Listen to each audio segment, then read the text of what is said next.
Welcome to Time on Track, a Worn and Wild podcast where we talk about all the high-speed, fun action of Formula One. I'm Revere, and I'm joined here by Ricardo. Ricardo, how are you doing today? I am tired. I am a little bit hungry, and I need at least 2 cups of coffee. But I love F1, so that doesn't really make a difference. So I'm ready to talk, and there's a lot to talk There about. you go. Let's go. Let's talk about it. I also feel hunger, and it is 6:20 in the morning my time because we live in different time zones. So I am full of energy this morning and can't wait to talk about a crazy race in Sao Paulo. But before we get into that, shall we do our wrist check? Oh yes, What are you yes. wearing today? Today on my wrist, I have made the selection of the Bamford Ooh, in the carbon case. Really beautiful watch on the original rubber strap. This is just a fun, big banger. That's the best way that I like to. It's just a banger. Like it's a nice, big Bamford banger. yeah. It's just like a nice sized watch. It's a chronograph, but it looks like a chronograph that you could like take. I, I hate to say this. I'm not gonna say take to war because no, no.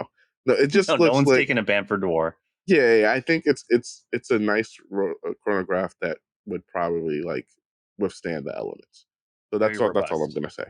What Like it. about you? What are you wearing? I'm also wearing a watch that can withstand the elements. I'm wearing my trusty Tudor Pelagos with the blue dial. Um, Good old titanium Pelagos. Interesting time of the year to be wearing a Pelagos, considering the news that just dropped that the new GMT is coming out. Yeah, the But yeah, FXD. yes, the Pelagos FXD GMT. What do you think about that? I gotta ask you. I'm on the fence a bit, but like, what's your thoughts? I really want to see it in person. Um, I don't know how to feel about it just looking at photos. I know how much I like the FXD case. Hmm. Uh, I like the GMT hand. I am not there yet on the bezel and the overall. I think I don't know the warmth of the watch Yeah. for a Pelagos to me. Like this, even with the blue dial, this is like a pretty sterile watch. The one I'm Hmm. wearing now, and I think the FXD GMT maybe it. I don't know. It's got some details on it that No. I want to see in person. I Yeah. think I like it. I'll say that. Is it- I like it, but I feel like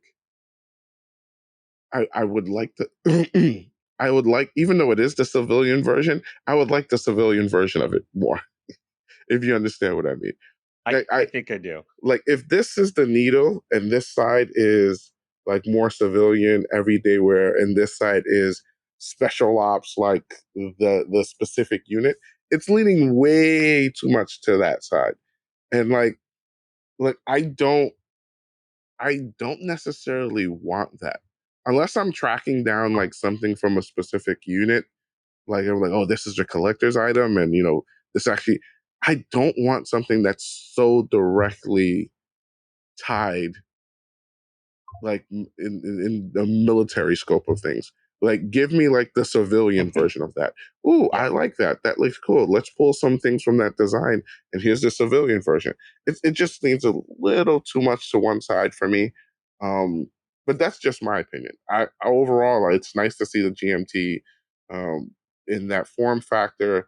Like, and I always do have like, there's like the regular black version, which would really is kind of for me like the civilian version, but I'm thinking like just like a civilian GMT. Like let's take out all those military references and just make it like the one that you and me could just purchase at your Yeah. local like shop and And not so specified.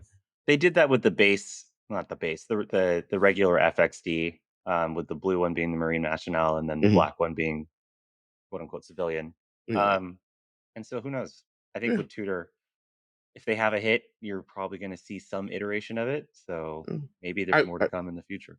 I will say this though, it's like there was a moment there where I'm like, okay, when's Tudor's coming out with some stuff, and like like Tudor never disappoints.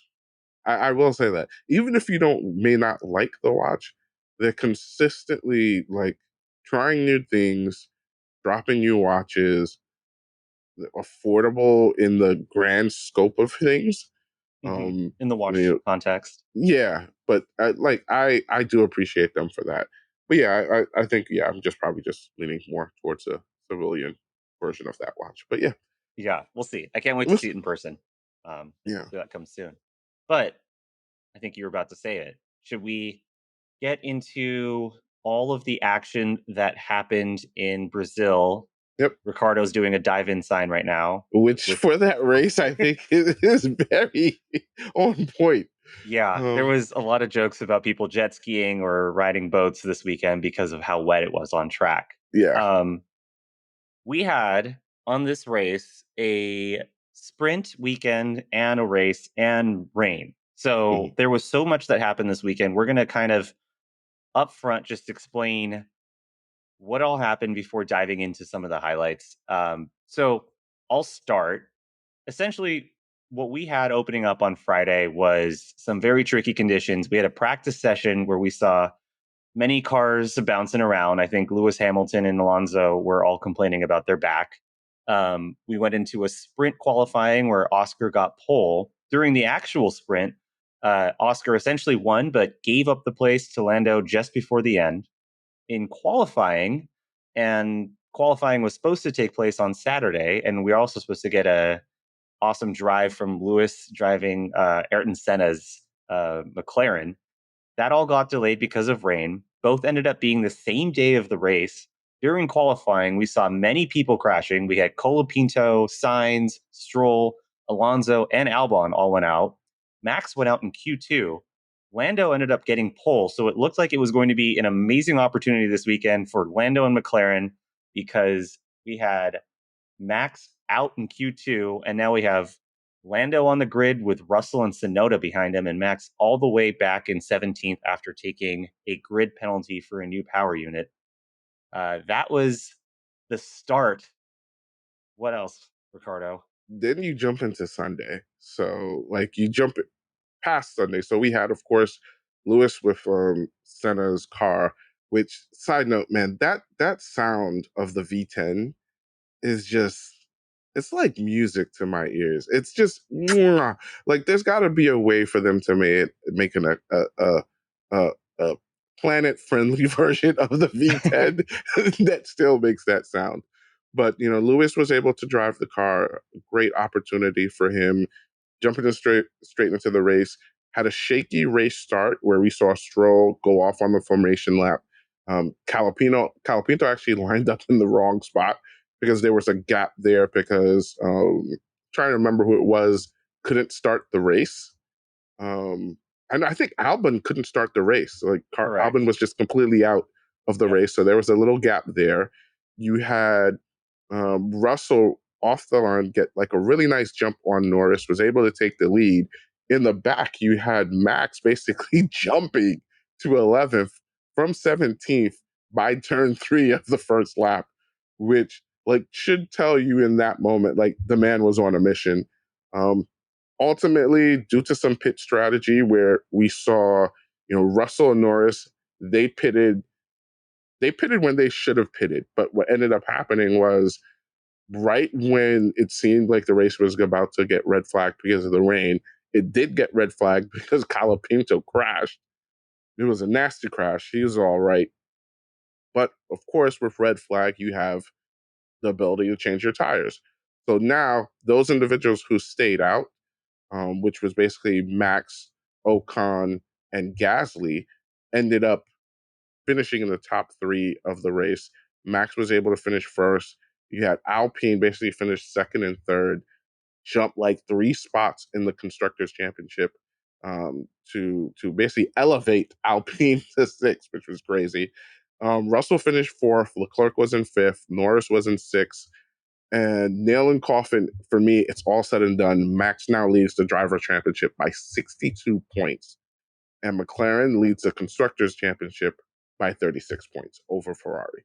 So a lot happened in that short period of time, but So much. so much, so much. But now we'll just dive into a bit more detail, so we could kind of give you guys a better understanding of what happened.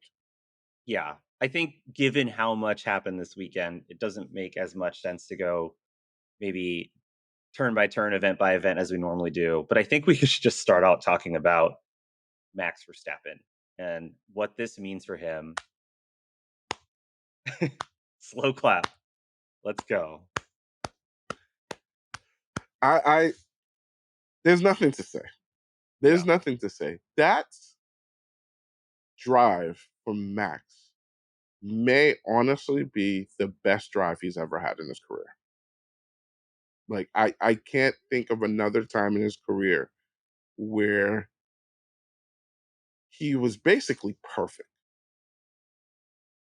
And his team was perfect in their decisions. Everything was perfect. And it just seemed as if he wanted it badly. Yeah. Absolutely. And but at the same time, which kind of annoys me, shows that he could want it badly and not be a dick on the on laps as We're well. going Like back to like Mexico and Austin now.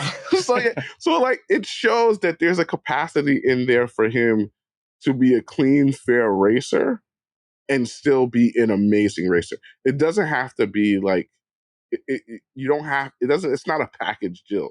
Like he was clean and fair throughout. No crazy moves, no dive bombing, no nothing that you would look at and be like, yo, Mac, come on, man, what are you doing?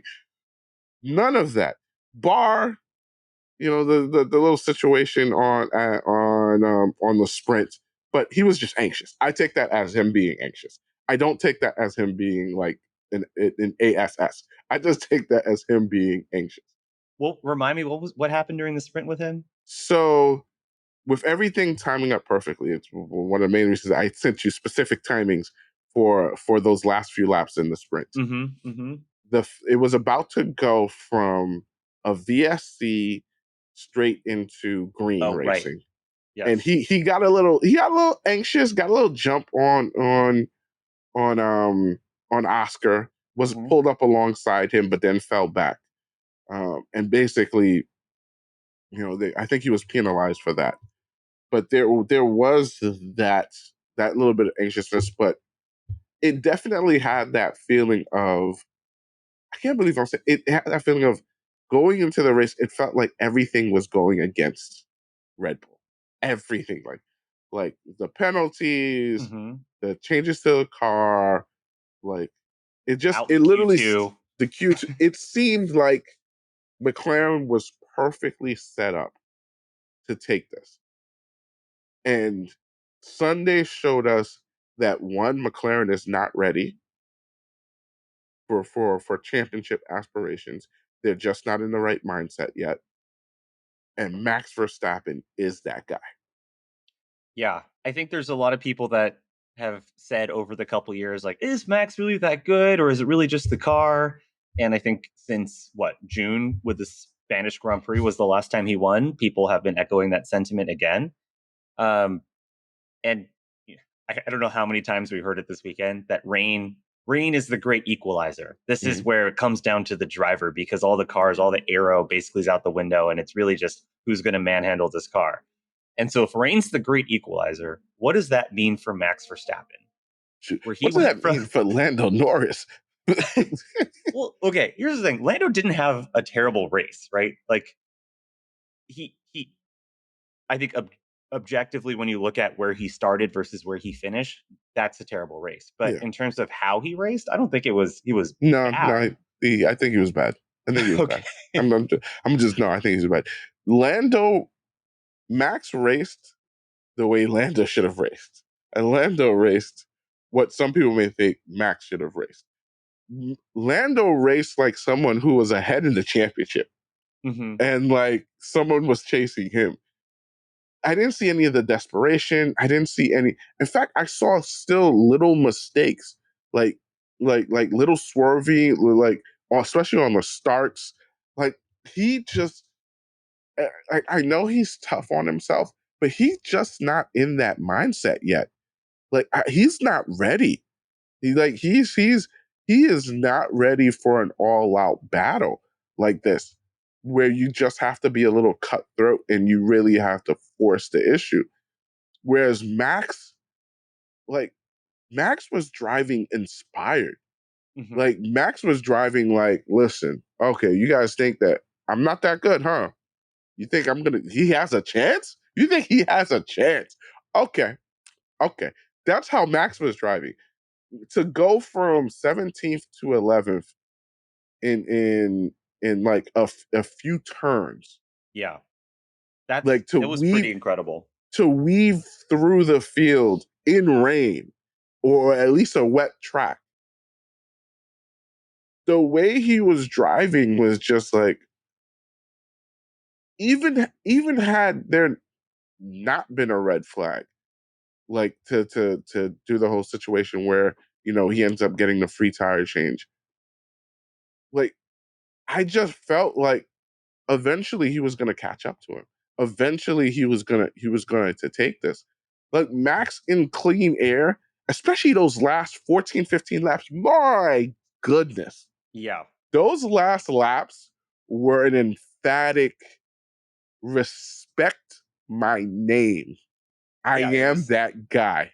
I am the World Drivers Championship. He took it and he Yep, said, "This is mine. this is Everyone mine. everyone go Like enjoy the sandbox. I'm no here. This one, is my win." no one tell me take it easy. Like radio off. I'm about to make 9 or 10 fast laps consistently. Yeah. Yeah, he No had one's touching he me. he had 9 of the 10 fastest laps in the race. No one's touching me. 17 of the total laps of the race were Max Verstappen's fast laps. Like, come on.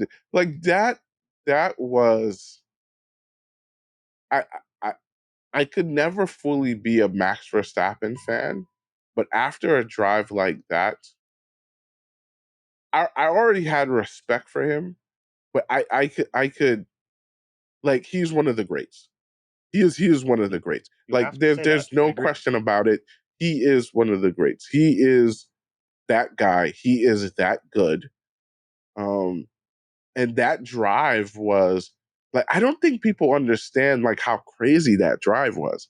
Like I have some people talking about like, oh, it wasn't really an interesting race.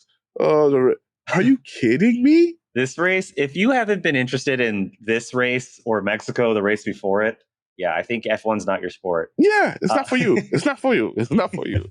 Go watch um, something else. It's not for you.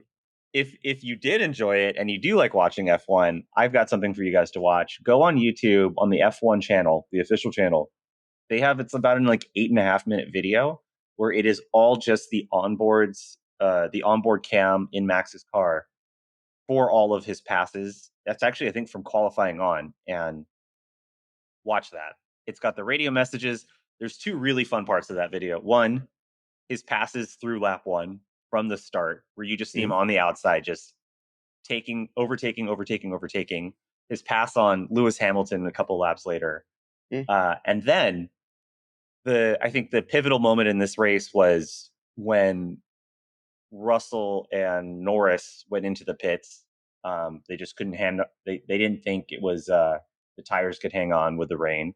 Um, and you can hear the radio messages between Max and his pit crew, and he's saying, "Pretty wet," and they're like, "You think you got one more?" He's like, "Let's go for it." And they just take another lap. Ends up, being in their favor because they stay out while the other two go in.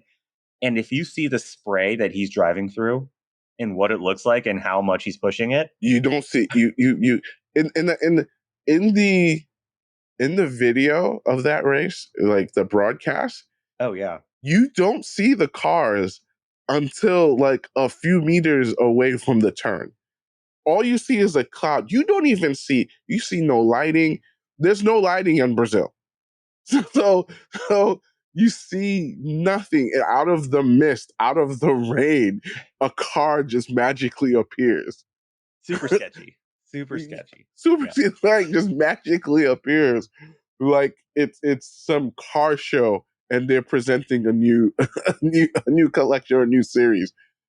It's crazy conditions and he like it's just hard to describe. Like, it was that good. It was that Anyone good. who's telling you it wasn't that good doesn't know what they're talking about. That And this drive was that good.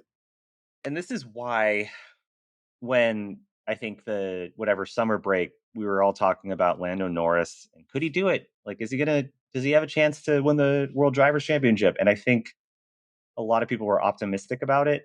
I haven't been that optimistic about it because I could see Max just doing exactly what he did this weekend, Mm, saying, "This is mine. I'm taking mm, it. I'm going to win." The same way Lewis Hamilton would have said, "I'm winning this race," mm. when he was in on his crazy run with Mercedes. We saw Max do that this week. He's now 62 points up on McLaren, up on Lando Norris. What do you think? It's done. There's It's 3 races left in a sprint. it's done. It's done. I've come to the conclusion that Max Verstappen doesn't make mistakes. At this point in his career, he doesn't make mistakes. And I'm willing to admit, over the last 3 races, that's basically what I've been asking for. Because that's really the only way. That's really the only way this could have been competitive. Like, Max Verstappen or the team would have had to make mistake. Issues with the car, him spinning out, getting to a crash. And none of that has happened. None of Yeah, that. And I don't see it happening. Like, in right. fact, I don't see it happening even more. Now that there are 3 races and he knows he basically just has to finish in like the top 10 every single race and it's secure, he's good. Like, there's almost no reason for him to drive risky. Though I know he's still probably going to put in some crazy pole laps. Whatever that new, I think it's what he put in a new ice unit. Mm-hmm. That's party mode. Let's just say that that's party mode. That new ice unit is no joke. So I just don't see it. Like my brain is trying to tell me, I agree. I don't see but it. no. I keep shutting it down. There's no, like, the heavens would have to open up. The grounds would have to shake. Like it would be asking way Yeah, too much. he basically have to be out of the points in the next 3 races, which is it's not gonna happen. I don't think. Yeah. And I So think like what you were saying a second ago. Oh yeah, no, keep going. no, go ahead. Go ahead. I was just saying, like what you were saying a second ago of like we have just seen Max over the last couple races. I mean, he's had his elbows out, but he wasn't making mistakes. Everything was by design. Yeah. Even probably his shove on that second shove off in Mexico. And we saw By Lando design. make mistakes. We saw Lando play into Max's aggressive driver strategy. Yeah. And I think if we went back 3 months, that was what we were saying is like, can Lando do this? He needs to be perfect. Yeah. And Max needs to make mistakes. And if you just look at the precedent, and this is not a knock on Lando, this is Yeah. just where they are, I think, in their He not driving ready. careers. He not ready. He not He ready. made mistakes. Yeah, he And not ready. I think it It's sets up a really good next season for Lando. He gets to yeah, reflect on this and then yeah, could be a lot of fun. yeah. Could be I a lot of mean, fun. there's a drive to be on the limit, and like, not even just on a limit on a regular track, but on a limit like on a wet track like that, and just Wet track like Brazil, where like it's banked. So like it's not just wet, it's wet with huge puddles yeah. because of the elevation change and the banking on that track. There's there's there's a reason why all those people spun out. And these are supposed to be like the best 20 drivers on. Yeah. There's a differentiation. Let's be real, guys. Like, yeah, we talk Well, about the car, we talk about, like, teams have better cars, but there's still a hierarchy in terms of talent, class, and experience on that field. I'm really And trying hard not to make a Lance Stroll joke right now. yeah, I'm gonna drive myself out of the race. I didn't realize how bad that was until I saw the replay and I saw him literally spit into the dirt. And I was just like, drive into the dirt. I think he just had enough. Yes. I honestly think. And He's like, this is sketchy. I want to be out. I'm out. I'm like, oops, oh, I can't catch grip. Oh, I can't race no more. Like that's my goodness. but it just shows you, like, even Lando on that restart, just like going wide on that turn, Mm-hmm. and having to take the evacuation. Like, there are different levels, and you saw it as clear as day. And yeah, I mean, like, this this race will go down as, like, probably one of the, like, when they're doing the Max Verstappen special Mm-hmm. on F1, and like he has, like, they just talk about his career. This Oh will go yeah, down as one of those races. this This is will be this is like, a highlight for him. this is a Absolutely. highlight. This is a highlight for him. But yeah, that's Max. That's Max do Max, it. and I'm glad we did that because I think both of us really respect Max Verstappen, but let me know if I'm incorrect about this. But I don't know if either of us are like huge Max Verstappen fans, but it's Yeah, like you just have to respect yeah. that ability. Like, I I could see myself wearing a Max Verstappen jersey after that race. I'm sorry, I just took a sip of coffee and I almost spit it out. Like, that's how good that race. Like, that's how good that race was. Like, I Wow. if I'm a Red Bull fan, like, I'm literally beating my chest this whole week. Mm-hmm. I'm wearing the shirt to work every single day, and like, I'm just saying, yeah, we have that guy. All right. Well, I have your work mailing address. I might have to just mail you one. Oh my gosh, oh my gosh. Should we talk about McLaren? I mean, we've kind of been talking about McLaren, but I'm, let's give them a little focus. okay, we'll just yeah. We'll start with the sprint. Mm-hmm. Which sprint?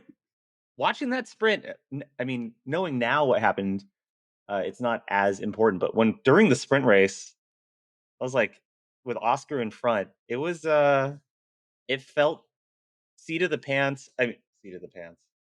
Seat of, I don't even know what I'm saying. I can't speak words. I told you how early it is in the morning. It was interesting watching the dynamic between Oscar Piastri and Lando Norris during that sprint race. That's what I'll say. Oscar was the better driver this weekend. You think so? I think so, and I Even where he think, ended up like in eighth or whatever in yeah, the actual race. Oscar, I think, in these, I think he was the better driver this weekend. I think the only reason he probably didn't finish ahead of Lando in both situations was, of course, because the team needs Lando to now finish ahead to keep Mm-hmm. the drivers' championship going. That, I want you to imagine something. I want you to imagine you're walking, you have your key in your hand, and you're walking towards your Mini Cooper to to open the door. Okay.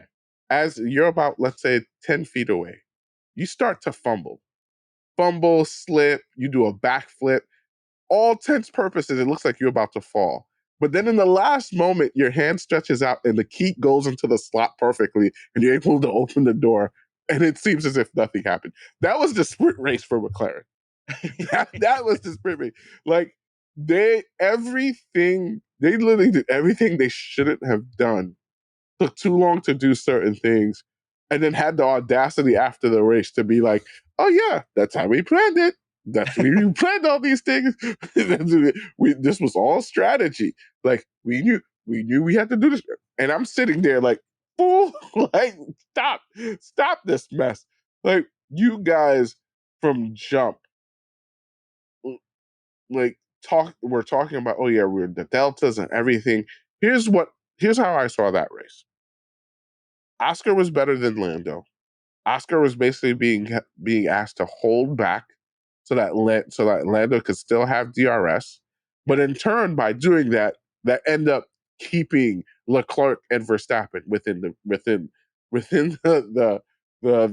within striking distance. Right. Had You had a Lando DRS just train been basically. Yeah, had Oscar just been told go, I think he's ahead. I think he's gone. He's 10, 12, maybe 13 seconds down the track.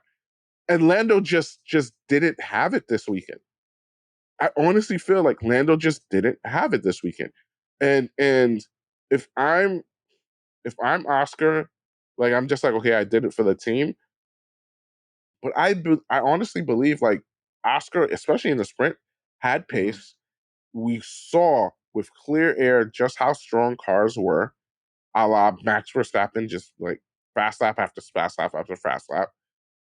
Lando never really had clear air in the race because like he fell back in Russell. You saw how great Russell was looking. You saw how great Ocon was looking when he had clear air.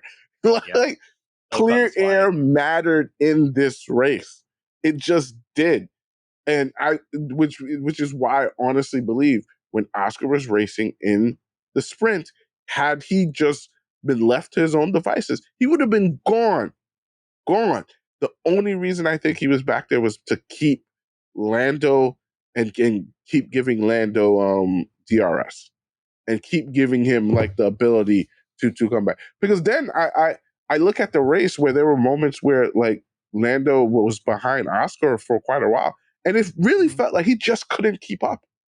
He just couldn't keep up. And so yeah, nah, man. Like this whole weekend was a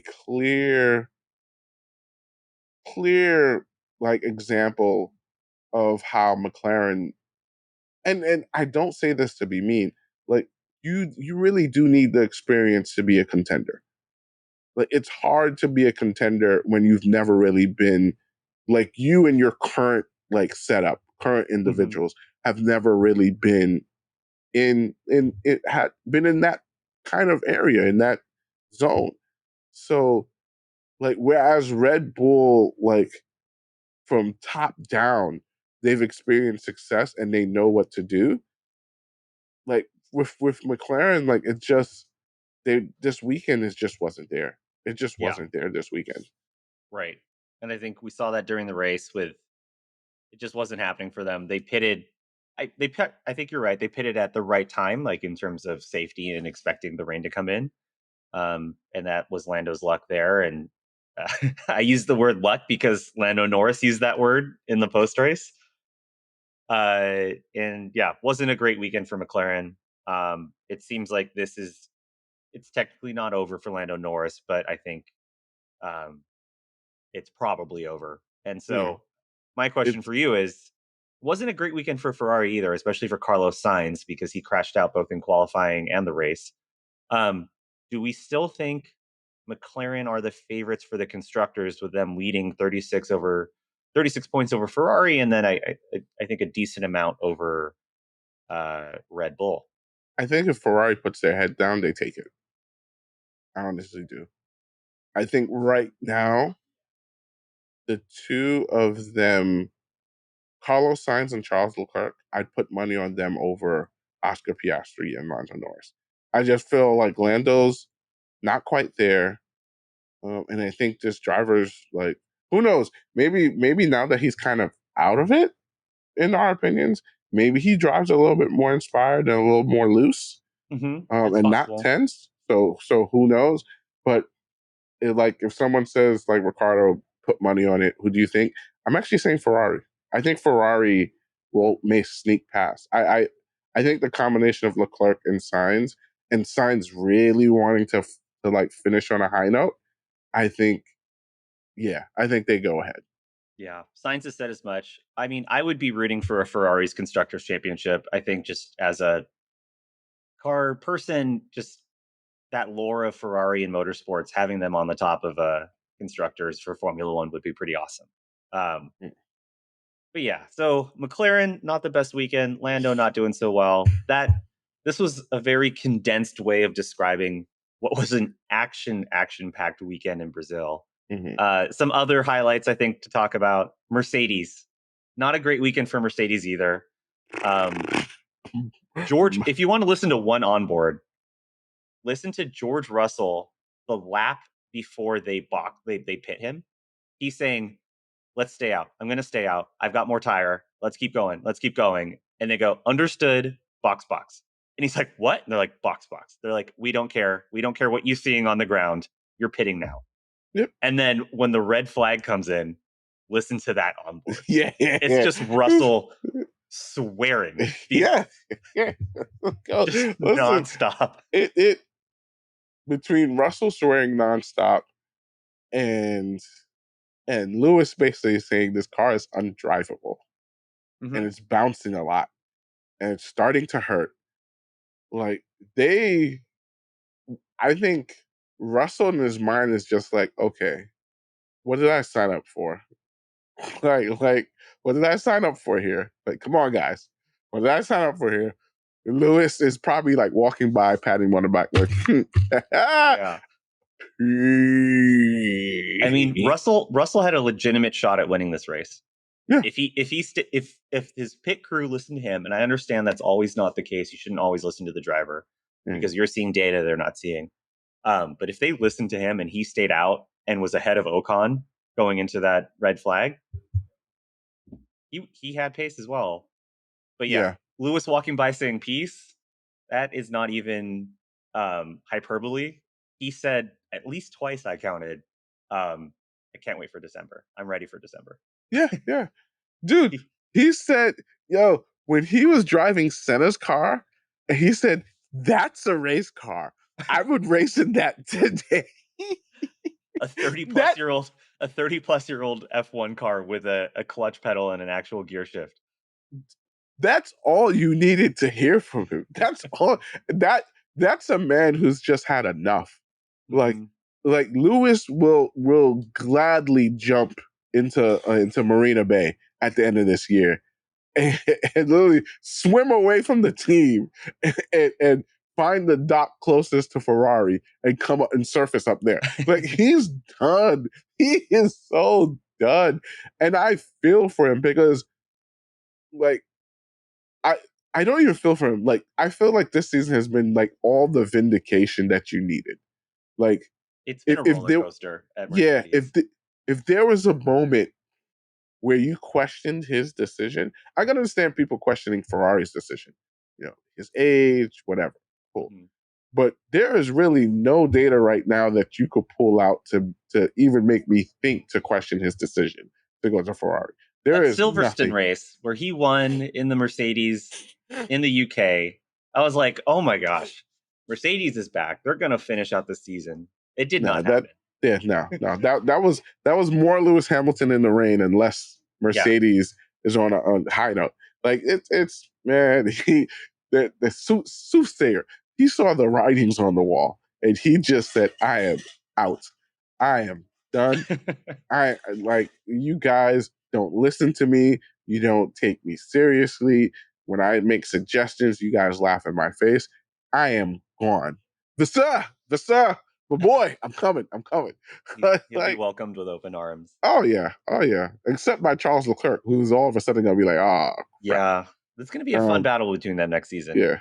But Um, but talk about like happiness and unhappiness. oh, yeah. Like to go from that unhappiness on one side of the paddock to the pure joy and delight of Alpine, Oh my gosh. where you saw two hated enemies actually shake hands and Just hug like each other. giggling like little Giggling. schoolboys after the race. Ocon and Gasly are just, they were besides themselves. That Oh was, that my was gosh. hilarious. That was, someone said it, that was a $40 million race for them. Oh, that's amazing. That Like, based on how in many terms points of, they just got. yeah, in terms of like the leap, it's not only like all the points they scored, like the chance of that happening with any other midfield to low tier team over the course of the next few races is literally you would need the same kind of rain at all of Mhm. these locations. That we're gonna get it in Vegas. That we're gonna get it in Abu Dhabi. That Yeah. we're gonna get it in Qatar. So yeah, that's not happening. So you put That all was those things together, and it's just like it's not gonna happen. Like if you're any of those other teams, like yeah, you just it's done. Relegate yourself to the lower levels of the league. Um, great weekend for Alpine. great. Um, and then I think one thing to just watch, and we touched on this last week, this Perez versus Lawson nonsense. These two are really going at it, Yeah. trying to see who's going to get that Red Bull seat for next year. But you said this last week.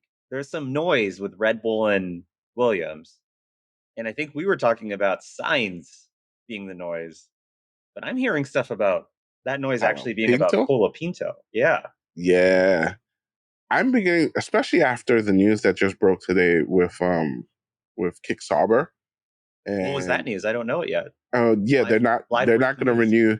They're not renewing anybody from that team. So Zoa's out and Bottas is out. They signed Bottas is out. Oh, they signed they had signed Hulk already, and then they signed this young kid. I forgot his name. I knew Hulkenberg was on the team, but I didn't know. I knew Valtteri was still negotiating with them. Yeah, if Valtteri's not on the grid next year, I'm going to be a sad man. But yeah, let's see, it's Kick Sauber. They're going to be Audi next year, right? I believe, yeah, they're going to be stick F1 team. So yeah, they signed Gabriel Bortoleto. That's a mouthful. And of course, who is representing him? Oh, our boy. I don't know. What am I saying? Who's representing? I forgot that he's on that team. I forgot our boy was not. We're talking about Matty from Ferrari. Yeah. So it's interesting. Let's see what happens with Colapinto. I mean, he is technically a free agent, right? Like he can sign with teams, so it would be clean for Red Bull to slot him in there. They don't have to do anything with other contracts. So it's better than having to buy out signs. So we'll see there. Yeah. I will say, like, take note, like people, like Stick F1 did it the right way. Like listen to this message. After open and constructive discussions with Valtteri Bottas and Zhou Guanyu, we mutually concluded that conditions to continue together could not be met, so we agreed that it is time to part ways. We would like to thank both for the contributions they have made to the team in the last 3 years. They have been the embodiment of professionalism, using their experience and enthusiasm to support our growth. If ever there was a message that was a direct shot at RB, it was that. Like that's how you get rid of people. That's how you let people go. You don't just kick them across the ocean back to America. Yeah. Well, but I'm gonna miss Valtteri if that's the case. But we still get 3 more races with Kick Sauber, with Zhou Guanyu and Valtteri Bottas. Next race is in Las Vegas. Vegas, baby. I have an exciting announcement to make. I have secured a ticket to the Las Vegas Grand Prix. Woo-hoo! And I am definitely going. I cannot wait. Yeah, I'm still trying to finesse that. Prices have gone down, so prices have gone down to the point where I was like, I'm gonna do this. Yeah. So I can drive out from LA. I'm driving out. It's a 4-hour drive from LA, so I have to pay a tank of gas. Booked a hotel room on points. So, ticket is what it is, and that's the cheapest way I'm ever going to get into an F1 race. If you're thinking about it, they've slashed ticket prices in half. You can. The interest is this. Yeah, the interest has gone down after what happened this weekend. That's why. Well, I texted you. I texted Ricardo after Max won the Brazil Grand Prix, and we're talking about the Drivers Championship, and I was like, Vegas ticket prices just dropped. Here we go. I'm pumped. I'm really pumped for it. Yeah, I'm like I said, I'm still trying to finesse it. But at the very least, bring your mic, because I'd love to record. I don't know when you plan on leaving, but I'd love to record that like Sunday, because I think the race is like Saturday, isn't it? Yeah, it's 10 p.m. on Saturday night. Okay. When were you planning on leaving? Like Sunday morning, Sunday afternoon, Sunday sometime. We'll see. Oh, yeah. Let's sneak in a record while you're still out there. You just let me know what time works for you. All right. And if anyone's listening to this, if they're going to be in Vegas, shoot me a message on Instagram, Meta World Cool. Maybe we can talk F1 or grab a beer, or I can get Ricardo here his Max Verstappen shirt that he just requested. Listen, I'd rather a Max Verstappen shirt than a Red Bull shirt, if that makes sense. It does, and I'm definitely getting you a Red Bull shirt now. So. You suck. But that's it for this week. guys and gals and everyone out there. Truly a remarkable race by Max Verstappen. I think both Amavir and I are basically put in the last few nails in the Drivers Championship, but we still have a Constructors Championship that's on the line. If you have any questions, comments, suggestions, thoughts, you can reach me at Ready Set Watch. You can reach Amavir at MetaWorldCool, both on Instagram. And we look forward to this little break that we have before we go into the Las Vegas Grand Prix. That's it for this week, and we'll see you next time. See ya.